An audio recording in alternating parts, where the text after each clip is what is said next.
Hello and welcome. My name is TyrionLanstr. Today I wanted to talk about Alliance Conquest. This is one of my favorite events, and I wanted to take the time to really do a masterclass on how to be the best your alliance can really be at this event. So without further ado, I want to talk about a particularly AC match within my alliance Tough and our opponent's DKK. Both alliances are roughly 30 billion power, and as such should have been a pretty close, even match. But I'll explain what the things were that we did that made it not quite so close. But first, to begin, you need to figure out what the roles are that each person in your alliance will fill. As you can see, there are three: racers, leaders, and fillers. The design of this is that by intentionally stating what everyone's role is, it enables you to really target what you need from everyone.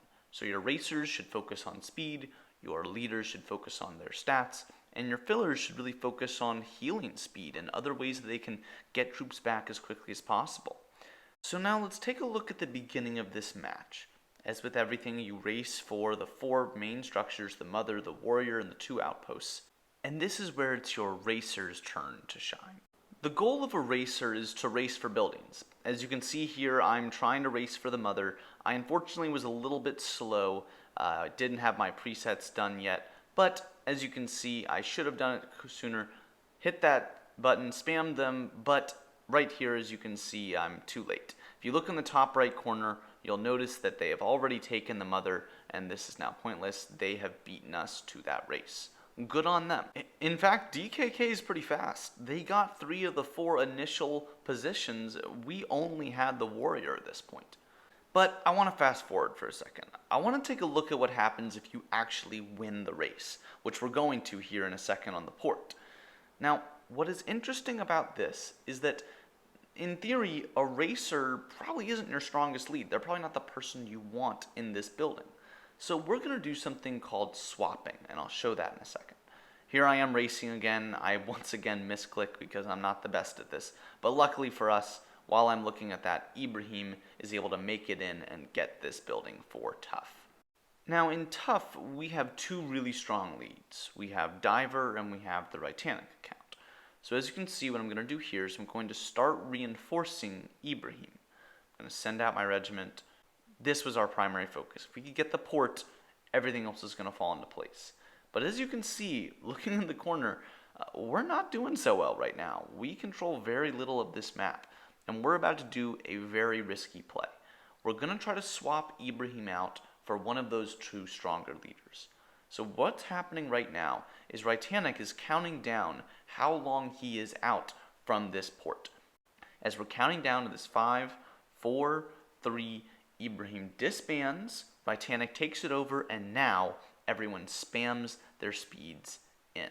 This only works because Ibrahim disbanded it, and then all of those reinforcement regiments were able to flood into Titanic. As you can see, almost immediately, the other side tried to attack, but it was too late. This is a huge turning point in the game. We now have one of our strongest leaders in their port, one of the most valuable buildings for them, but it's now something that they have no desire to go for. They're just going to let him sit there the entire rest of the match because they know their leads can't kick him out. This locks in 200 points per minute for us and is a huge turning point in the match. It's important to note that this is a very risky strategy. We have now taken one of our best leaders, one of our best ralliers, and placed them in a building. That means that they can't rally anywhere else. But we had faith that if we could win the next couple of races, specifically to Casterly Rock, that we would be just fine. And the rationale for this is that you need to be making sure that you're getting more points than your opponent. And if you control 1 port and Casterly Rock, that combined is 500 points. And if you can just control 1 building beyond that, that means that you will have a majority of the points in the match. That was our strategy.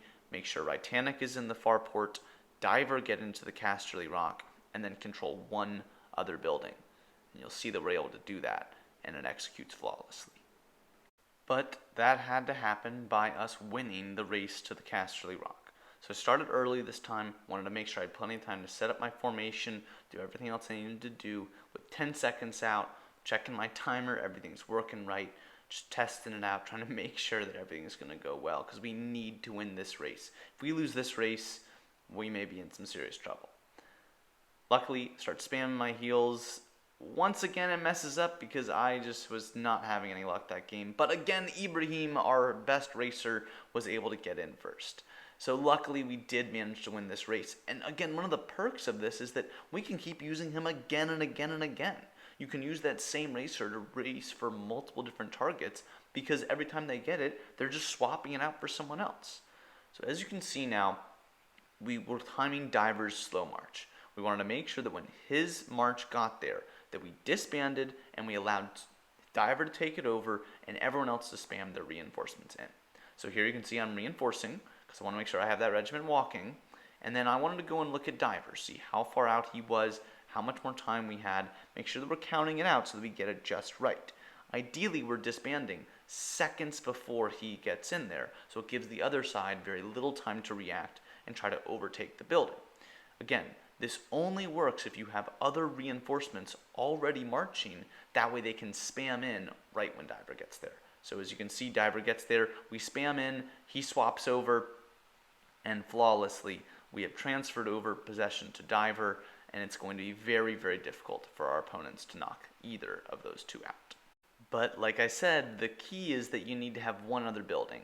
And as this was happening, the other side, DKK, fired off some rallies on the warrior. We unfortunately tried to reinforce quickly, but we were too late. So this is a tough situation. We're getting both the port and the casterly rock, so we are making more points than them in this moment, but this isn't sustainable. We're gonna need something else. So we decided to go for the warrior. As you can see, I'm now setting up a rally on the warrior. I'm one of the weird ones where I both was a racer and I was a rally leader, so I kind of raced just because I needed to, but I am mainly a rally leader for us. So we got all of our rallies up, and one of the most important things about making these successful is that they get synced up.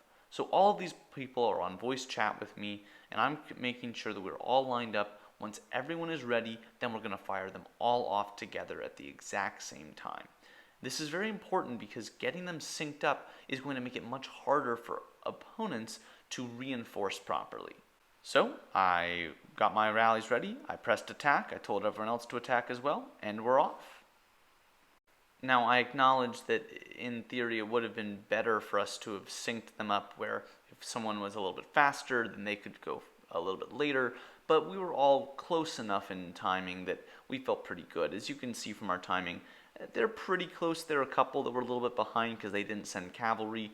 We dealt with that later, but let's see how these rallies do.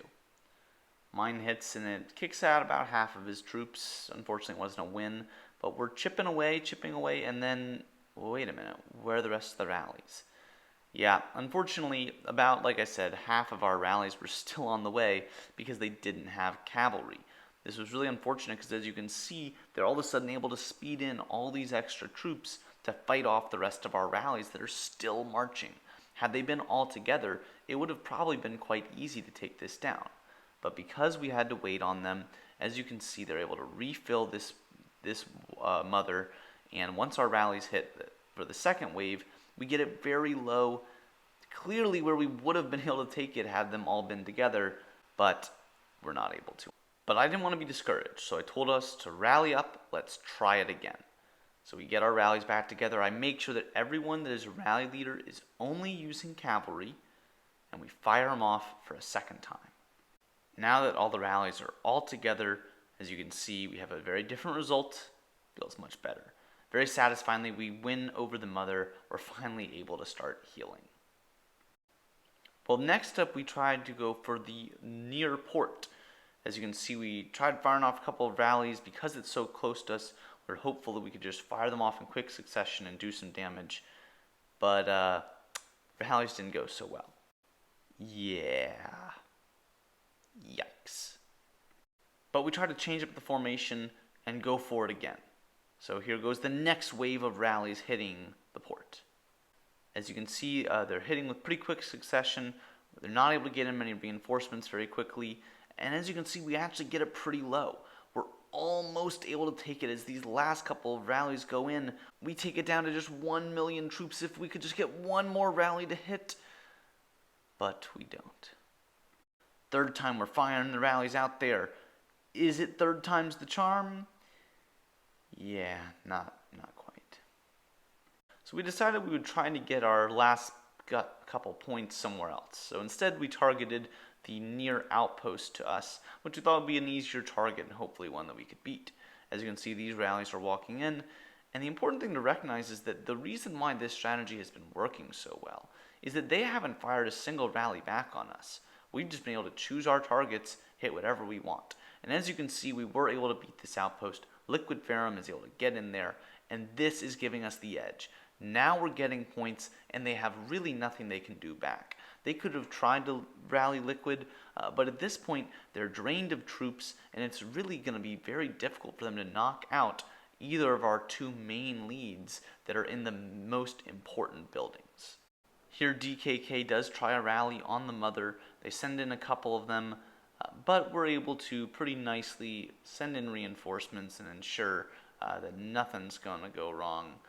Their rallies were also not very well timed up so they would hit together, rather kind of sporadically spaced out, which meant that we had ample time in case we ever needed to send in reinforcements to help support our troops. But luckily, Ropka did a very nice job of defending the Tower of the Mother, and as such, we had no problem holding it. Then we were back on the offensive, going back for the port one more time. We were being stubborn. We knew we had won, but we wanted this for pride. We wanted to know we could kick this guy out, even without some of our strongest leads, and we were wrong.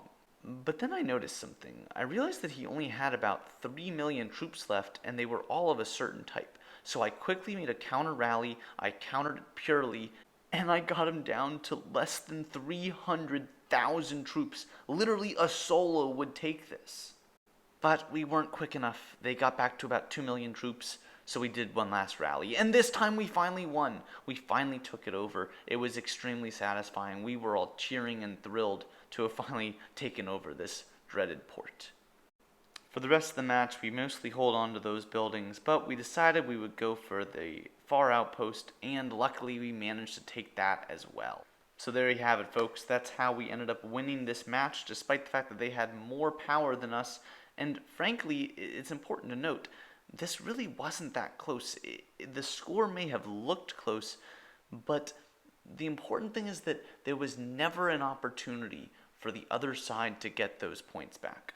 We were in constant control because we used the strategy of racers, leaders, and fillers by putting our racers immediately racing to buildings so that they can swap to our leaders and having fillers behind them to pump through troops into them immediately. It enables you to beat pretty much any alliance as long as you have the right leads.